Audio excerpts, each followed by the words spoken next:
Assalamu alaikum, everyone.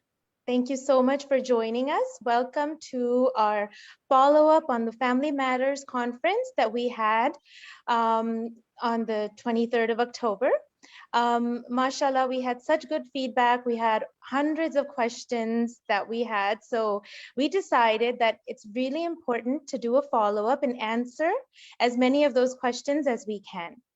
So today we have the pleasure of having an amazing group of panelists once again, and I'm going to go ahead and introduce them, and I'm going to go ahead and start right away with the question and answer since we have so many, and we really would like to get as many of them answered as possible.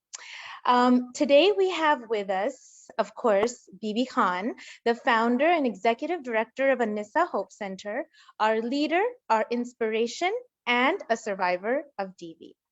We have Dr. Ketam Hamdan, who holds a Ph.D. in psychology and is a licensed therapist. She also holds a master's in theological studies in religion and psychology from Harvard University, as well as a master's of science from Columbia University. And we have Shaykh Joe Bradford, who is an American scholar of Islam. He holds a master's of Islamic law from the University of Medina and has studied traditionally in the Muslim world for the past 20 years. He's working as an ethical finance advisor to individuals and institutions and is one of the few experts on issues involving Muslims and finance in North America. He teaches tafsir classes and volunteers and is active in supporting social services for Muslims. So welcome all of you. Thank you so much for taking your time out to help us and help our community. I'm going to start with you, Bibi. I'm going to ask you a question, and inshallah, I know you're going to have amazing answers. We know the whole topic, the whole conference was related to domestic violence and its impact and effect on youth and adults and parents. So how does one know when children are affected by family drama? And can they still be a family after emotional abuse? Okay, so that is definitely a loaded question, but obviously, if you have drama in your household, your children are being affected. Okay, it's that simple. When the kids are born and they grow up, the first few years of their lives, all they see is what you're doing, what the adults in the home is doing, what their siblings are doing. So if all they see is drama, they see this toxic behavior, then obviously they're being affected by it. So, I mean, there's a lot that we have to try to understand about toxic behavior. And a lot of parents just try to put it under the rug. Okay, not in our house, this doesn't happen. No, we don't behave like that. But the reality is that they listen what words you use when you speak. They listen how how you're speaking to their mom, how you're speaking to their siblings. And obviously, like they say, there's a very wise saying, and I think I grew up with it. It says, monkey do what they see, right? So whatever we see going on, that's exactly what we do. We mirror everything that we're seeing. So when the kids get to a certain age and then we say, I have no idea why they're behaving like that. Guess why they're behaving like that? Because they saw you behaving like that.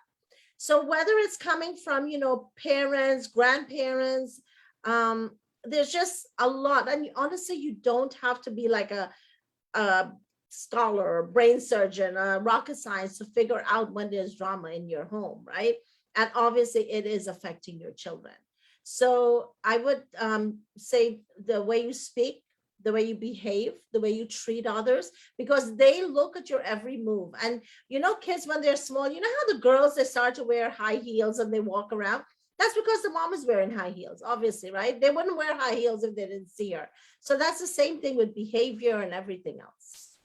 Okay, the other part of the question, can you say it again, Sadaf? What was it? And can they still be a family after, like, if there's emotional abuse and they see this, is it still possible to function as a family unit? So definitely, if you accept that there is emotional abuse, there is verbal abuse at home, the first thing is accepting it, figuring out what I'm doing wrong and what errors are happening and how we can correct it. Everything can be saved. I have seen situations where there's major physical violence, emotional abuse. if all the parties want to make it work, it will work. Okay. So that's the whole thing, is that everybody has to jump on board. They have to be on the same page. And, like we are advised in every situation about counseling. Islam talks a lot about counseling, about getting advice. And that's a big thing. I mean, the Prophet ﷺ was huge in counseling. Even our istikhara, it's all about making a decision, getting a consultation, and then doing it. So I think one of the big things we need to do, get advice from others. Go to counseling, figure out what the problem is. And of course, you can save your family doing that. Excellent. Excellent. Thank you so much for that beautiful advice. Dr. Hamdan, this is sort of like a follow-up to that, question and answer. Like, if there's no physical violence, but there's a lot of yelling, a lot of criticizing happens, is it best for the kids to have their parents separated, or is it best for them to keep that family unit together? What would you say to that? So that's a hard one, because it really depends on so many variables. But, this whole notion of should I stay or should I leave is definitely a cultural shift that we have to start making, because it's not either I stay as is and put up with it, or I leave and get out. Because guess what happens when you do leave? You still have to and there's kids involved. You still have to interact with that person. And so if you guys couldn't interact with each other under one household, guess what happens once you leave? That abuse continues with you. And so, the first thing I tell parents or families or couples is, leaving is always an option. It's always there. But before you do that, it is your responsibility, first and foremost, to get help for yourself. What am I doing to contribute to this? Ideally, if that's the case, then getting help as a couple. We always want to go to fixing the children or getting out of the relationship. And the place that we actually have to start with is ourselves first. So I would tell that, if you're not in a dangerous situation, right? If there's danger, if you're not safe, that's when you need to exit, right? But if you are in a situation where you can maintain a sense of safety, the first place is not get out. The first place is actually, let me start working on myself to see what boundaries I can put in place. And then from there, go work on actually getting help as a couple. Okay. And then worry about the kids. But I'd say the first starts with you. It only takes one person to start changing in a relationship to start seeing the dynamics change. Okay. So that's what I would say. And then what was the other part of your question that you had asked? Sorry, it's the same thing. That is it like, even though there's no physical abuse and, there's only yelling and criticizing, as you said, that you have to change the dynamics.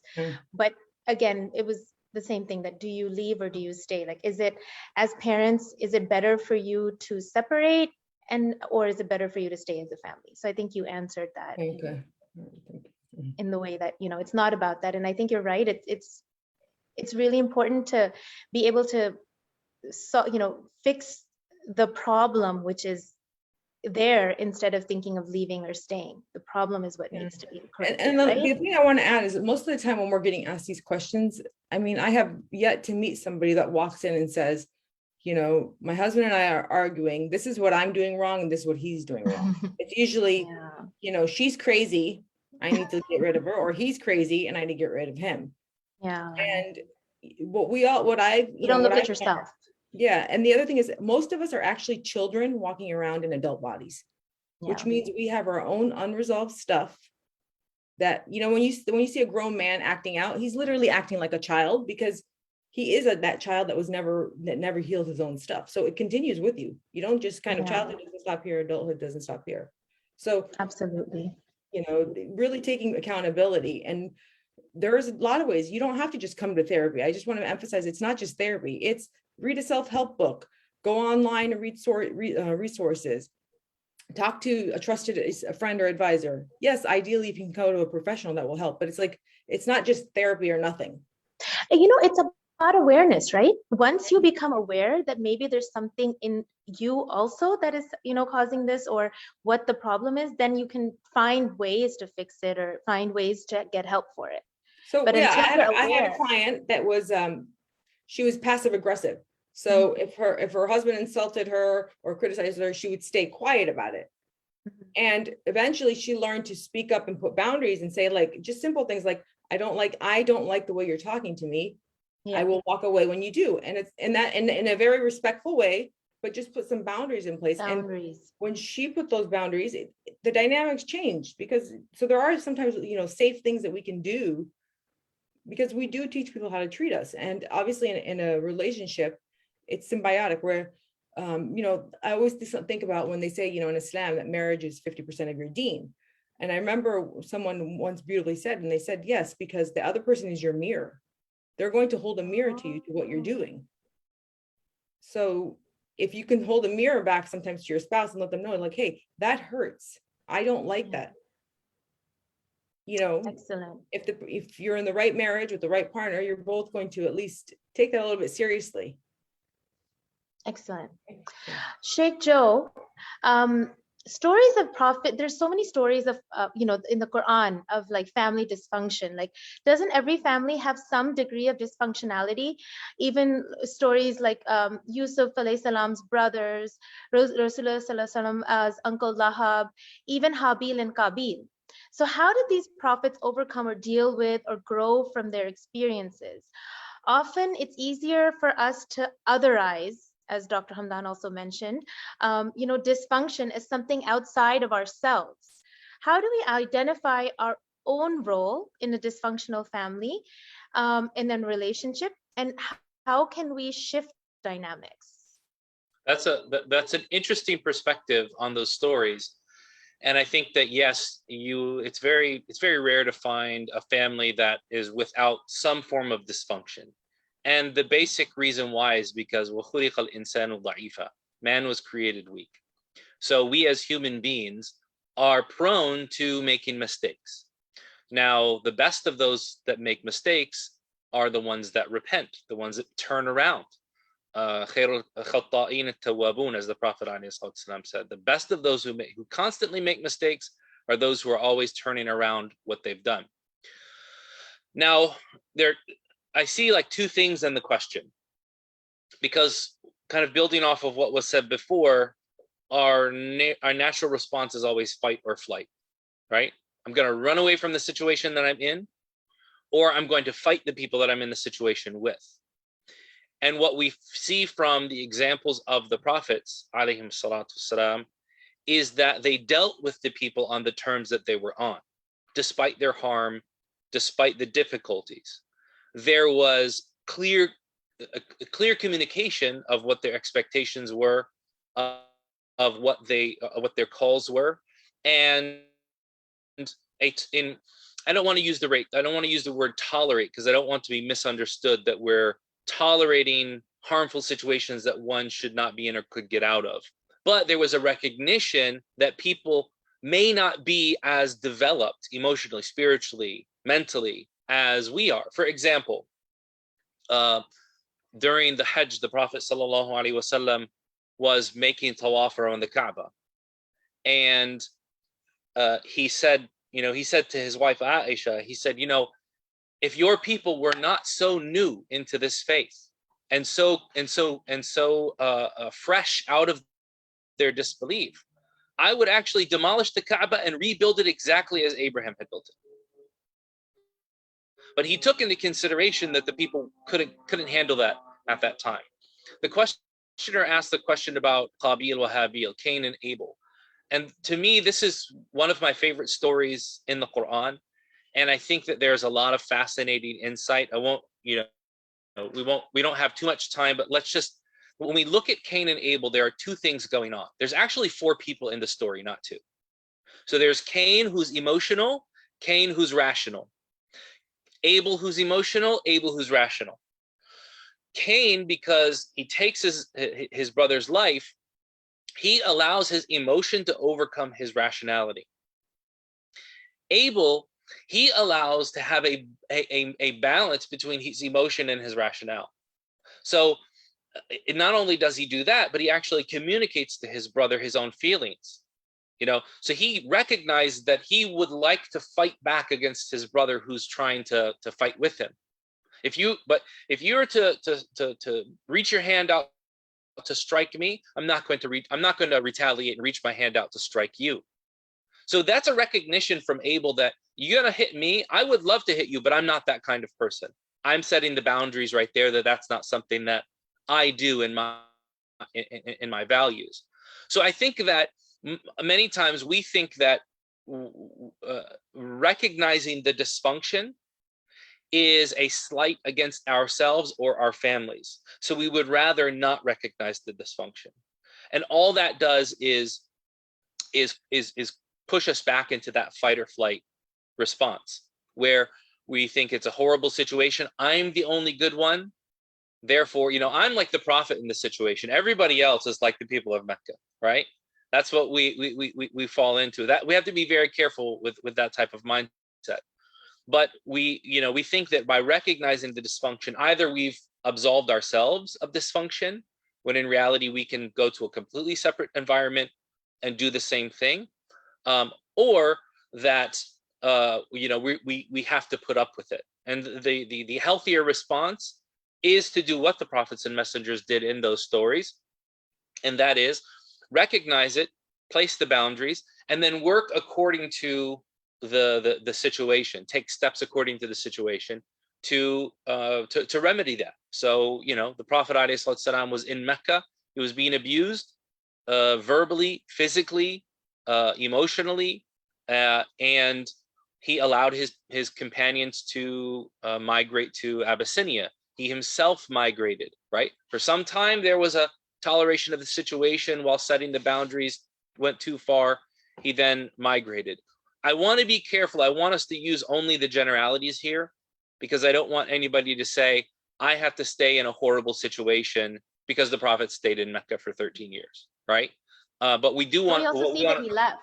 We also see that he was told to migrate. Absolutely. So our lives will not mirror, exactly what we find in the stories of the prophets and the messengers, but we can take a general inspiration from them that they, number one, they identified their own values. They spoke of them clearly to the people, and then they took the appropriate actions at the appropriate times to remedy things when they didn't go or when they were not progressing in a healthy way. Excellent. Excellent. I think that's a great way of looking at it. Thank you so much for that.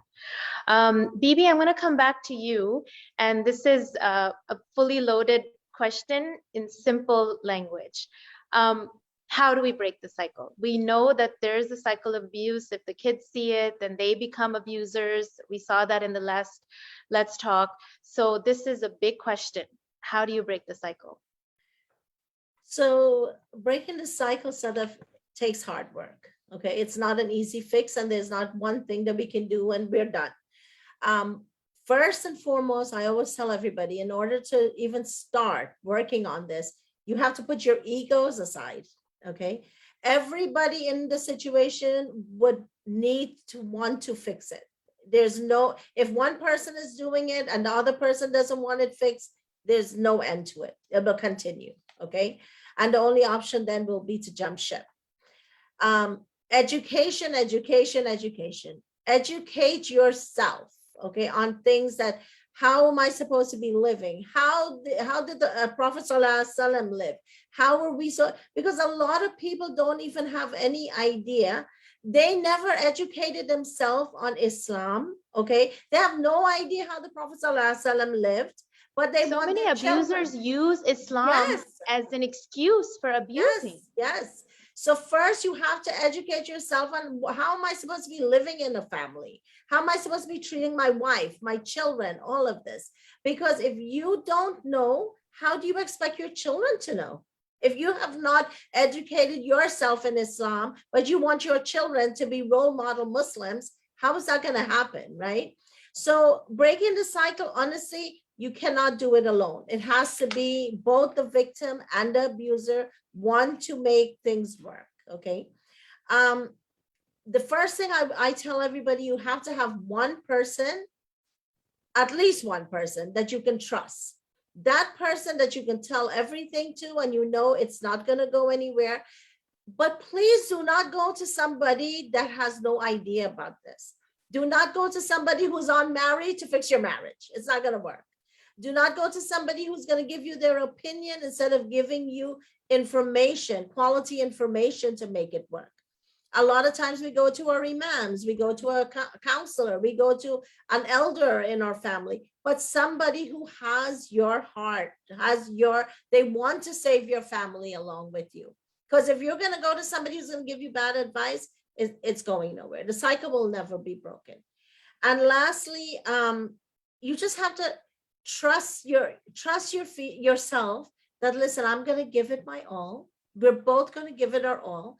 If it works, alhamdulillah, it worked. And if it didn't work, alhamdulillah, it didn't work, because that's what Allah has chosen for you. But you have learned from the experience and you should not ever do it again, right? But in this educating and working, at least it will change it. So the next time, if the abuser goes and gets married, maybe he'll realize or she'll realize, okay, this is not what I want to do again in this marriage. And it's not even that, how he treats his kids even, right? Yeah, like, yeah. If he doesn't learn to be better with his wife, even if they decide to be living separately, Exactly. the kids still see that. It's still abuse being perpetrated. Yeah, and we see that all the time, right? In cases Yes. that we have, we see some amazing parents who are working together and their kids are just blooming. But then Yeah. we see some who the kids are in depression, they're suffering. So breaking the cycle is teamwork. That's what I would say. Absolutely. Absolutely.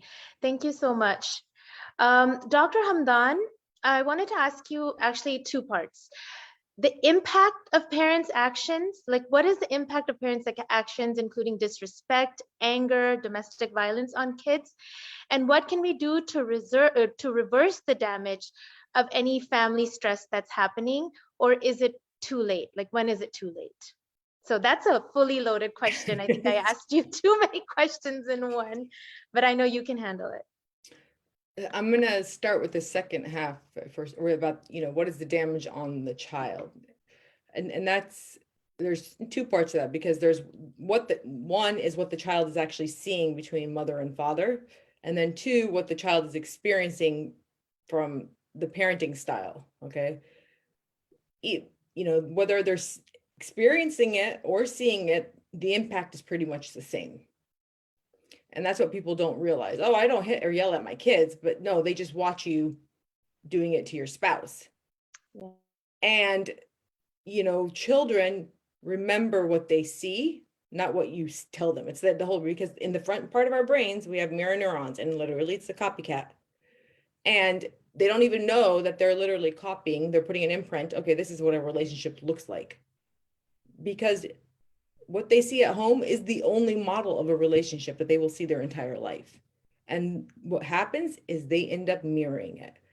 And I want to even then to talk to the parenting, the same thing. I'm going to share my screen because, as most of you have known that watch me, is that I love visuals. Picture's worth 1,000 words. Let me just do this here. Okay.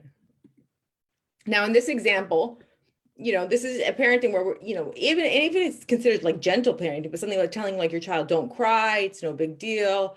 Come on, don't be sad, or just being like the dismissive. And this is just on an emotional, not even the yelling part. Literally, the research shows this exact child will become exactly like that in a relationship. And now they're in a relationship and they're shutting down, same body language. They're considered now highly sensitive. They don't ask for what they need. They don't put boundaries in place because they're not in touch with their emotions. So there's this direct correlation that we have not made conscious of, that literally what happens in childhood continues into adulthood. It doesn't stop. And then people are like, well, I don't know why they're like that. And it's like, well, just look at what happened to them in their childhood. And, because of neuroscience and the advancements of just technology, et cetera, we're starting to see more and more of this, that we really have to be a bit more conscious. It's not a luxury, that what's happening in childhood will continue. It's not going to stop. And to answer the other part of your question is, how do we actually repair it? I'm going to go back to what I said earlier is, we have to repair with ourselves. And I wanted to give these scripts that we could send out to people, because a lot of people were asking, like, okay, let's say if I yell at my child, and even if you did this before, you can always go back. It's not like, oh, it has to be at the time of. But the first and foremost is, if you're not compassionate with yourself, you're not going to be able to be compassionate with your child. And a lot of parents, if they grew up, especially in the South Asian culture and the Middle Eastern culture, they had very strict households. They had very emotionally unavailable parents. So even being emotionally available with themselves is very, very hard. But you have to reparent yourself. And it literally starts off with saying, you know, I'm a good parent, and literally putting your hand on your heart. If you're watching this, go ahead and just do it. You know, I'm a good parent who had a hard time, and I didn't mess up with my kids, and I can repair. Because if you're not compassionate with yourself, it's going to be very challenging to do part two. Okay. And in part two, it's basically you are now talking to your child and you're saying, you know, I'm sorry. And you're actually acknowledging the feelings, because what happens is when they're witnessing or experiencing something traumatic, it's actually stored in their body. It's not a cerebral thing. It's not what you said, it's how you made them feel. And they're like, well, I didn't really say anything bad. It's not what you said. I mean, your children's body language will speak, you know, volume of how they're feeling. And so you actually have to acknowledge the feeling. This is And excellent. This is so excellent. Like and you're manifesting by saying that you're a good parent. Like you're telling yourself, because you're so right. We don't do that. Thank we you. beat ourselves Sorry to up. Oh my God, I'm so messed up. You know, Yeah. and what happens is like, how are you going to do something positive when you just beat yourself up and said, I'm horrible?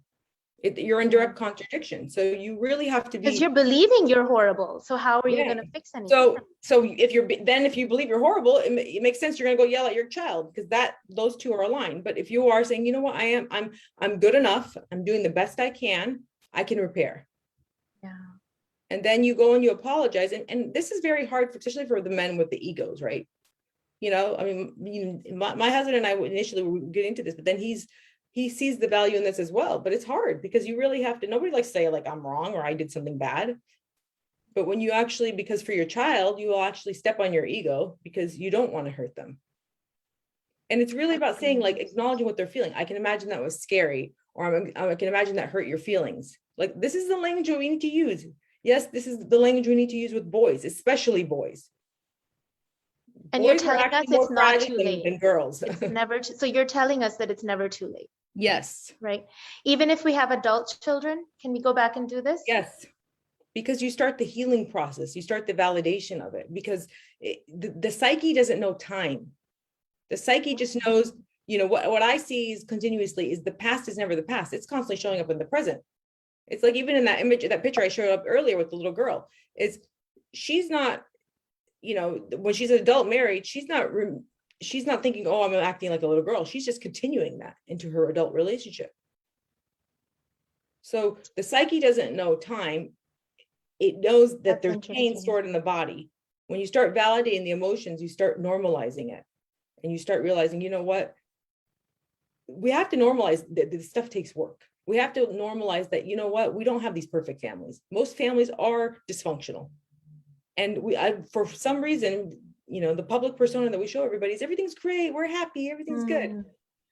And then when you see it, right? Like when you see even, I'm sorry, I'm digressing a little, but when you see like other people's social media and their Instas and their thing that they have this perfect, happy family, and you feel even worse that they can do so much better. How come I can't do that? And so you feel worse about yourself. So that's why I think this is groundbreaking, where you're first telling yourself that, you know what, I can repair. And it's very important because, so this is, you remember I was talking in the beginning that there's two parts. There's your child watching you and your spouse, and then there's a child experiencing your wrath. Okay. So this is repairing when you are actually yelling at your child. Okay. But the other one too, that you need to repair is what I was talking about earlier, is that when the child sees the parents fighting. See, what we do is, and this is what I've learned I've learned from experts in the field around child psychology, is that if you don't fill in the blanks for them or explain the story to them, they make up their own story. Yes. And the story, and it's an exaggerated version. Yeah, and the story that the child kind of makes up when he hears mom and dad fighting is usually a negative one. Like, oh, you know, our family unit is going to break up. They're, depending on what age group they're in, but it's not a healthy story. And then a lot of times, what I found fascinating, children actually blame themselves. I was like, how could they blame themselves? For some reason, they actually take it on. It's as if their fault. And so this is the repairing for this is different than the repairing when you're, the child has experienced your own yelling. The repairing of this is actually validating it to the child, like, hey, I know you saw us, having these big feelings come out. Like, that's not okay. Like letting them know that, hey, we were talking and our big feelings came out. That, yeah, I recognize that. And then acknowledge the feeling. For a lot of children, they get into paralysis. Their body literally gets into that flight mode, or they run to their room. I had a client that literally, she's married now, and she says that when her and her husband argue, she does this. She puts her hands over her ears. And when I asked her, what does that remind you of? It said, when my mom and dad used to fight, that's what I used to do. I remember as a child, I used to put my hands over my ears. So now in marital life, that's when she argues, it's evoking the same feelings that she experienced as a child. Now in childhood, she did it because she wanted to stay safe. But now as an adult, doing that isn't going to solve her problem with her husband. It's just shutting him out and avoiding the problem and shutting herself out. But she's in that self-protection mode. So this is how, a great example of how it doesn't go away. You've got to talk to it so you can repair. So in the case of repairing this is acknowledge what happened, because if you don't, the child's going to make up their own story. All right. Then name the feeling. We have to get more comfortable talking about feelings. We are a culture, especially in the Middle Eastern community and South Asian, which I have a lot of clients from both. Feelings is like this foreign language to us. Okay. So we need to name that. And then the last part is very important, because a child needs safety and security.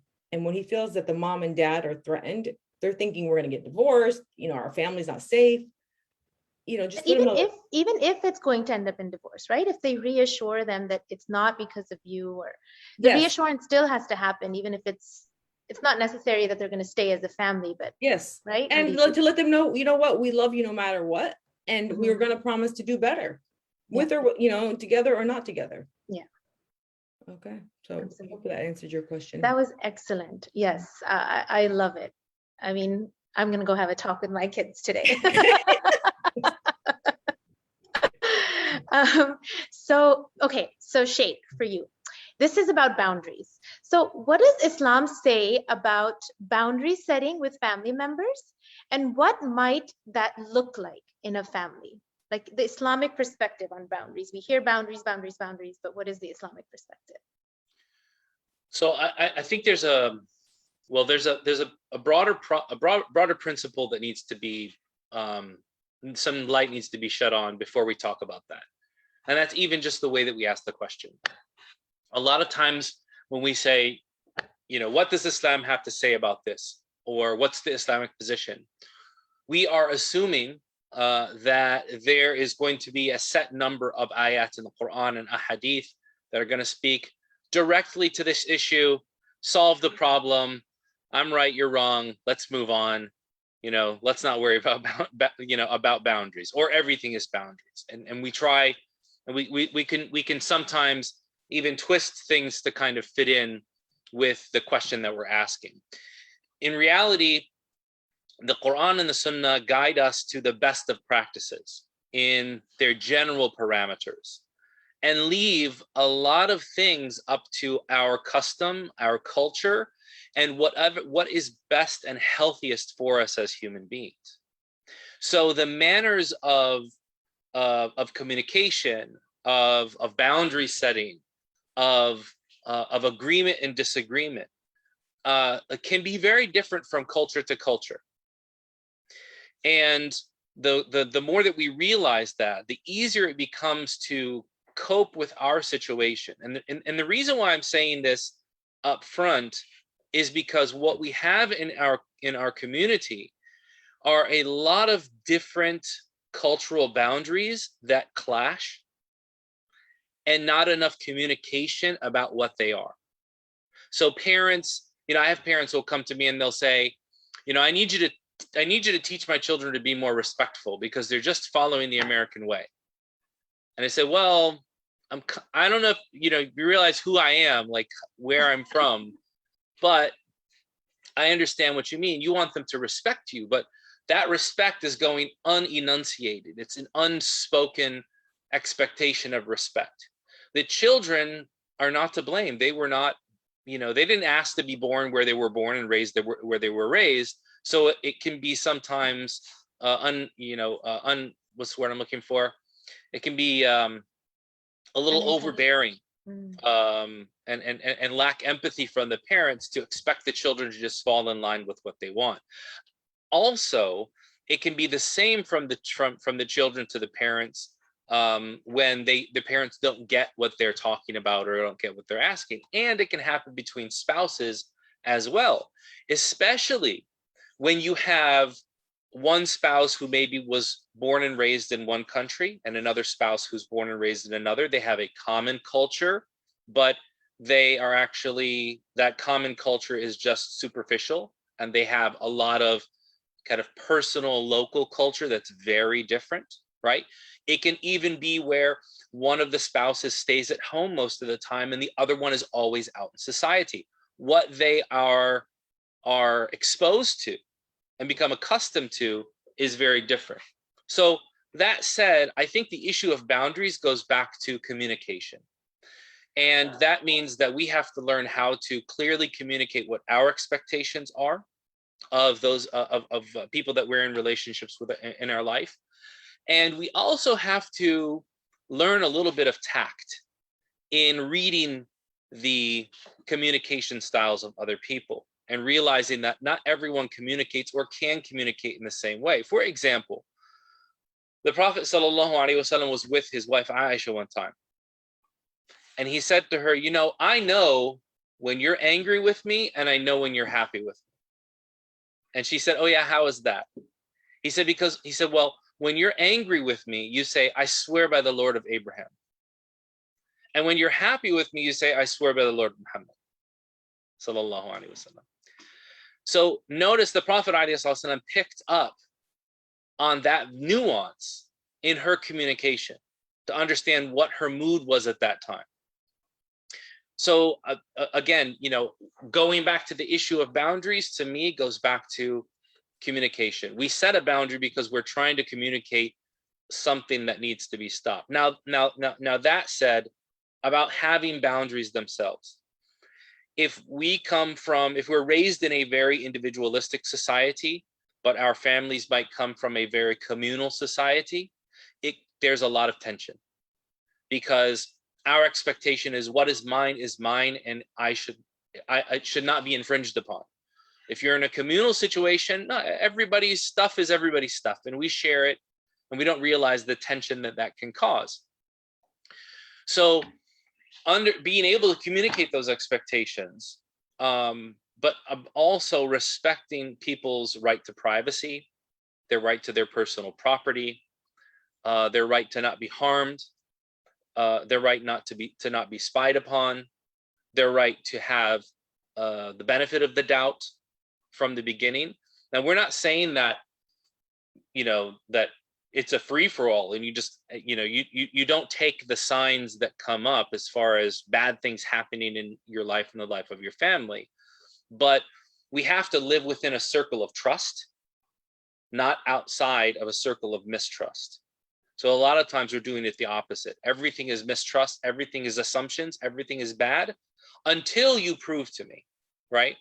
Whereas the idea of husn al-dhann, and all of these three, four, five principles I mentioned, these are all Islamic general principles: right to privacy, right to personal property, right to not be harmed, the right to the benefit of the doubt, right? The right to be shown compassion and empathy from the outset. These are all things that we have to predicate how we deal with others on.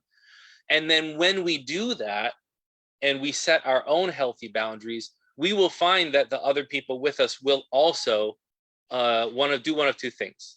They will either respect the boundaries and set their own and communicate clearly, following the example, kind of what Bibi was saying earlier, right? They say it takes two to tango. It doesn't. It only takes one person, right? Because once you change your footsteps, the person who's with you is going to change your footsteps. If you've noticed, when you look at somebody and you hold their hand, their pacing and their feet is much different than if you're both walking next to each other without holding hands. So if you can improve yourself and set your own boundaries healthy, in a healthy manner, communicate them clearly in a way that is, respectful, because a lot of times when we start to set boundaries, especially people who are in abusive relationships, when they start to set boundaries, what they don't realize is that sometimes the boundaries that they set are purposefully, subconsciously antagonistic to the other person, because they feel, I'm finally getting over on them, right? I'm finally going to show my wife who's boss. I'm finally going to show my husband who, that I really know. And so we forget to look at the issue with the eye of empathy and compassion. And instead we're looking for, vengeance and getting back at someone. So, Thank you. That character we have has to be reflected in the setting of the boundaries and the communication of them as well. Thank you so much. Yeah, that makes a lot of sense. And I honestly, families will be so much healthier when we learn to set those kind of boundaries in a compassionate and empathetic way. Bibi, coming back to you, how does one get out? I mean, we've talked about, creating a healthy family, but when you see that that's not going to happen by staying in, how do you get out? Okay, so there are a lot of parts to this. How do we get out? And I want everybody to understand, getting out does not mean always that you have to have a divorce, okay? An-Nisa was created for this specific reason. Unlike every other domestic violence organization, they feel the only solution is divorce. Just think about it for 1 second. Every woman who is in a DV situation leaves 7 to 8 times before she actually leaves, okay? The majority of women will leave home with their children 7 to 8 times before they make a final decision. The problem with that is they never seek help those 7 or 8 times. They will leave, they will go to their mother's house, they will go to their sister's house, they will sit it out a few days, and then they will return without any sort of solution. They haven't done anything. It's like if you have a disease, if you don't do anything about it, what happens? It just gets worse and worse, and that's exactly the same with domestic violence. So one of the important things is for people to understand, when you're in this situation, you feel like you're suffocating, okay? Your head is under the water, you're barely trying to get out. What do I do at this point? You get help. You have to get help. You just can't pick up and leave. You figure out how I'm going to get help. And then more importantly, you say to yourself, I need to get some expertise help on this, right? I need to get professional help. I need a counselor involved. I need somebody who's going to give me solid information. Somebody who's not going to give me their opinion again. Once again, it's so important. Somebody who's going to give me doable solutions, not just solutions. Or you have to do like Joe is saying, you can't expect people to give you these ridiculous things to do, and you cannot do with them, right? So you have to have doable situations. And there definitely are times when it has gone too far. The damages is way, way more than any solution can fix. Yes, those situations, then, there's a lot of times that people rush into filing a divorce. And then once they file it, they're like, oh my gosh, I can't back out now. I've already filed a divorce. You can back out until the moment you finally sign that paper, okay? So fixing things at home, you don't have to be at home to fix it. You can leave for a little bit, you can get help, you can work on it separately, but both have to work on it again. And if you do end up getting a divorce, then guess what? You have to be civil. You have to be good for yourself, for your children. I think a lot of people, they only think at the moment. They only think about filing a divorce. I'm going to get the money. I'm sneaking and hiding the money. I'm stealing her jewelry. I'm doing all of this stuff. That is not it. You have to live for the rest of your life with this person, whether you like it or not. If you have kids, you are living for eternity with them, okay? And so maybe we've seen kids messed up because of the father talking bad day. about the mom when they go visit them, or Yep. the mom doing the same thing about the dad, and they grow up hating both. Yep. And if there's one thing I wish we can teach the world, are these two things: how to try to fix it early, and if you already have to end it, how to fix it still. Because it's not like, okay, I'm divorced, it's over. It's never over. That's all I would say. Thank you so much. Thank you so much. And there's so much more we could say about that, but that's all for another Let's Talk. Dr. Hamdan, your final question. What is the key takeaway that you can give adults, either single or in a relationship? Great one. Single or married or with kids, without kids, start with yourself. I mean, I can't emphasize that enough. You know, most of the people that I work with, not all of the people I work with, they're clueless in terms of what their issues are, because they don't understand themselves. Most of us need to actually, I'm going to share my screen here again, because I said, just to reinforce this, is that learning to parent yourself first before we parent our child. And the other thing is too, thanks to neuroscience, we also know that there's something called intergenerational trauma. And this is not only from your own upbringing, but you're also carrying the baggage of your ancestors. And so there's a genetic component to this as well. So if you don't learn to, work on your issues, you're going to continue them. And it's saying so much trauma is passed from the mother and the father to their children and their words and their actions. And a lot of times, like I noticed myself, I parent how I was parented. My mom parented the way she was parented. So this, if you don't, now hopefully I've broken the cycle, because by working on myself and being intentional about reparenting myself, I'm not going to continue those. I still do some things every now and then. I'm like, oh my God, I'm doing exactly what my parents did. But my consciousness is helping me break that cycle. And when we reparent ourselves, we are breaking that cycle, and we become a healthier parent for our inner child, which will then make our children hopefully a little bit healthier. But it starts with us. So you don't need to be married to do this. You can do this as a single, start understanding what your issues are, so you don't do the things that your parents did and what their parents did. And so, Excellent. and these are just some things, like how you can do it. Like, it's not just therapy. And some people do that. While I'm I am a therapist, I'm also an educator. And so, yes, if you don't want to go to therapy, that's fine. Go get a self-help book, go join a support group, acknowledge the trauma, do some self-care, do some support system change. Like, just start somewhere. It's not one size fits all. There are many things that you can do, but it starts with wanting to, right? And the other thing too, I just want to, is that, we always forget the laws of the universe, call it karma, in Islam, they say come into dun, come into dan, like whatever you do comes back to you. That, it's ironic. And I remember someone pointed it out to me. It was like an older person, like, when you yell at someone, God sends someone to yell at you. When you're being not nice to somebody, God sends somebody to be not nice to you. It might not come from them. Like, so, the person that you're really helping first and foremost by doing any of this stuff is yourself.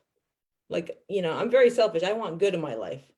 So I'm going to do things that inshallah will bring that good. But, there is the law of karma. I don't know what the Islamic term is for it. Maybe Joe can help there, but it is, we need to really be intentional about it and be selfish about it. It's fine. If you wanted good things to come to you, then do good. But it's not going to come to you if you're harming, especially those closest to you. So final words, reparent yourself. I mean, I can't emphasize that enough.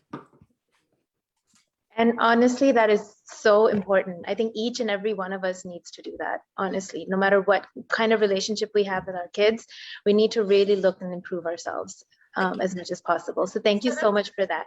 So Yes? can I just add one thing to that honestly, yes, I'm sick and tired of hearing? Parents are constantly telling their children, I know, you don't know what I know, yes. I mean, like, honestly, that is, it's enough. Like, kids are really, really smart these days. A 10-year-old is not the same as a 10-year-old in my time.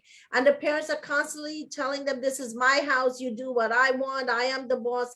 That has to change. The conversation, like Dr. Hamdan always tells us, the narrative has to change. The narrative. Yeah, and the other thing is, we need to take, we honestly, adults, we have to grow up. I can't say, I mean, we really need to grow up. We're too busy throwing a pity party or blaming everyone else. Yeah. And I really believe this is a paradigm shift. We're not just saying like this is culturally, we collectively have to do better. And we have to, it's not even an option. The divorce rate is too high. The family breakdown is too high. The problems are becoming too high.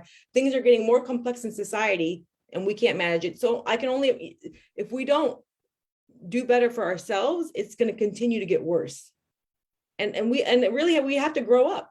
There's nobody, you know, the amount of adults walking around acting like immature kids is unacceptable. You know, and the irony is these are the heads of the households that are doing this. So, you know, Absolutely. more to come, inshallah. Absolutely. If I can, No, this is so important. We need to have more classes on this for sure, like detailed class. Sheikh Joe, were you saying something?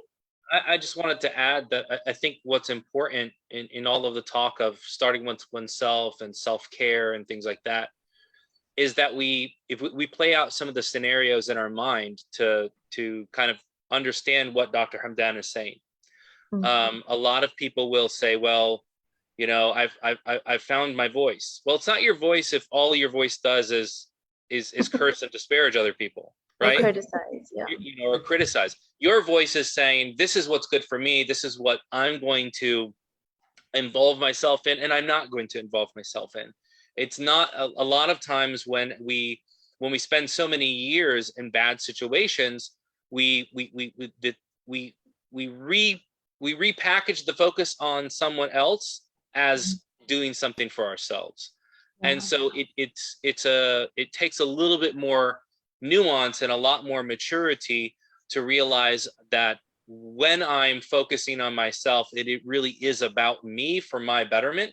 It's not about whether my spouse is a bad person or not. It's not about whether my kids listen to me or not. It's about, if I were the only person on a desert island and I had no choice but to be within my own head all day long, what would I be saying to myself? Yeah. How would I act if I were the only person that existed on that desert island? And that's a very good, you know, metric for understanding, you know, when you don't have anybody else around, you know, how are you going to act? Only then can you start to really, you know, heal and find your voice and all of the other things that we talk about, and make it truly about caring for yourself as opposed to rewording the direction outside. Absolutely. And a final question. Sorry, I know we're on overtime, but I need to just emphasize this.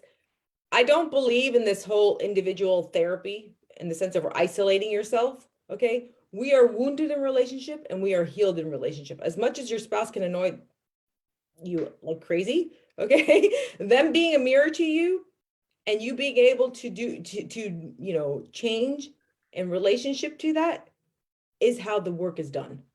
Okay. I don't advocate, if you are in a committed relationship, I will never advocate for getting individual help. It rarely works, because what happens is one person gets better and then they start thinking that they're better than the other person, and it leads to divorce.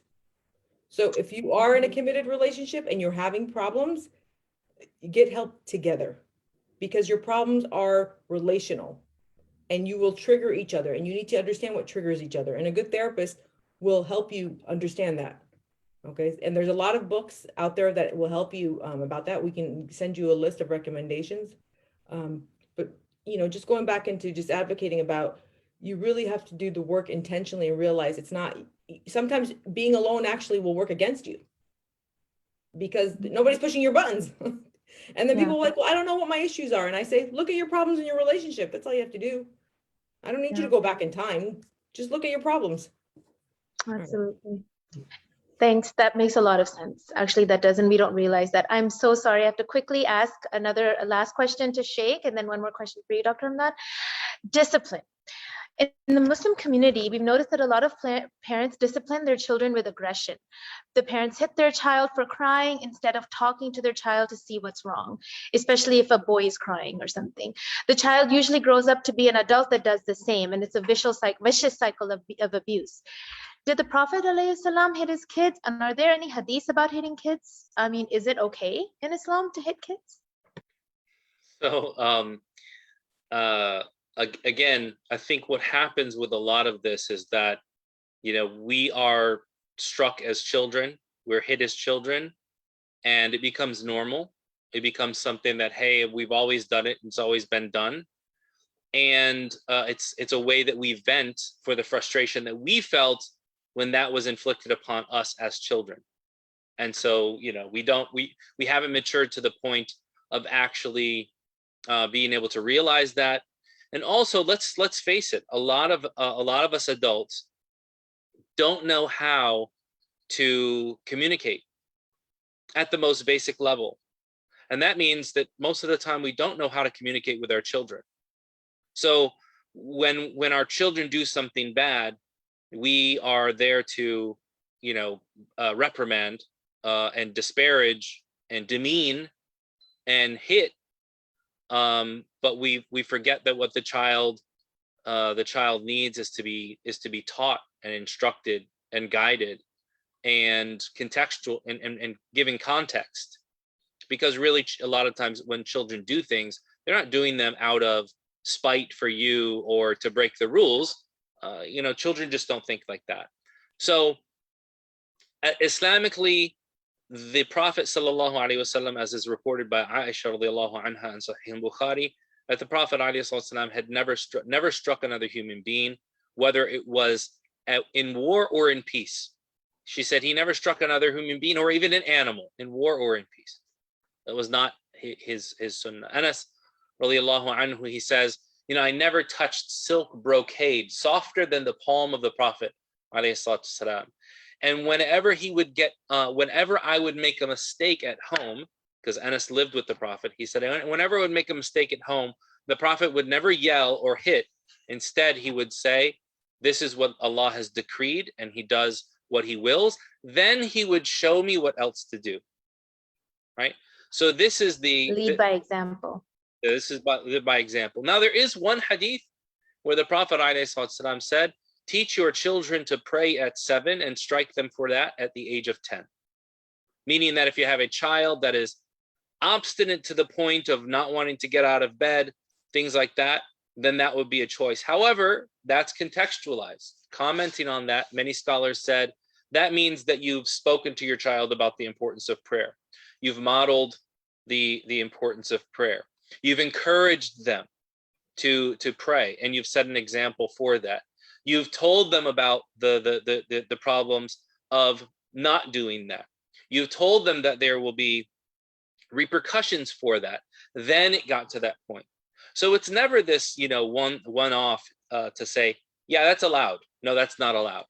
Most of these types of things, you know, there can be an edge issue, if we will, a very narrow possibility of, you know, if a parent strikes their child, that it may be acceptable, but it's certainly not encouraged, nor is it the norm for that to be done all the time, right?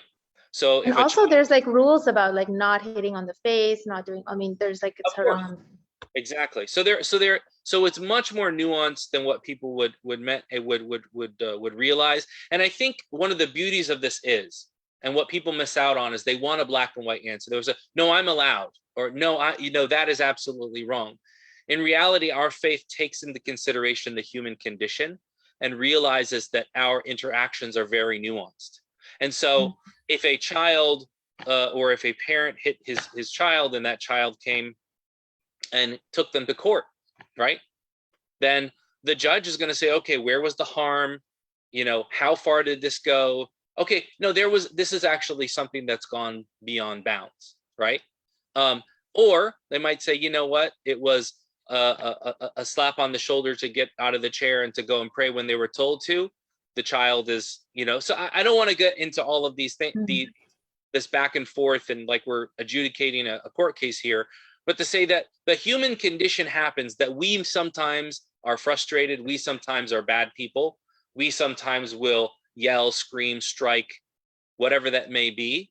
That is never acceptable as the norm. And if it is the norm in someone's life, then it's a problem, and that, you know, that should be looked into. If it happens at certain times under certain circumstances, then you're not necessarily sinful, but you certainly did not do what was commanded of you to do, and that is to model the best behavior possible. So because there's always going to be somebody to say short and sweet, like what what are you actually saying? Don't hit your kids. Learn how to communicate with your children. Learn how to model the proper behavior. I promise you, if you communicate with them and model the proper behavior, you will see them change automatically. You will not even have to get to the point of considering raising your voice, much less raising your hand. So it starts with us. Sadaf, you're muted. Oh, sorry. Thank you so much. All of you guys did such a great job in answering the questions. We have some more questions too, but we just don't have time. So they will be, please check back on our Facebook page, and they will be answered to whoever they were directed to. I just want to end by saying that An-Nisa is all about healthy families, and we are really focusing on the youth. 2022 is going to be all about the youth. We have our I Belong mentorship program, our tutoring academy, our youth enrichment programs that we're starting, because studies have shown that sociological development, you know, when kids are adapted in society and they have good friends, everything else follows. Like if they have a good base and a good home and a safe environment in their home, it makes such a big difference with everything else. Everything else would follow. So this is what we're working on at An-Nisa. If any of you in the audience would like to help and be a part of any of these programs, please contact us. We'd love your insight and your help. I'd like to thank Dr. Hamdan, Bibi Khan, and Shaykh Joe Bradford. Honestly, this was such valuable insight. Each and every one of these topics needs to be discussed in detail, and we will continue to do that. But a healthy family is so important, and community building is so important. And you guys are a main part of this. So thank you so much for everything you do. Thank you to the audience for tuning in, and let us know anything else that you have questions on, and we will try to answer them to the best of our ability. Thank you so much, everyone. Thank you, Sadaf. Assalamu alaikum.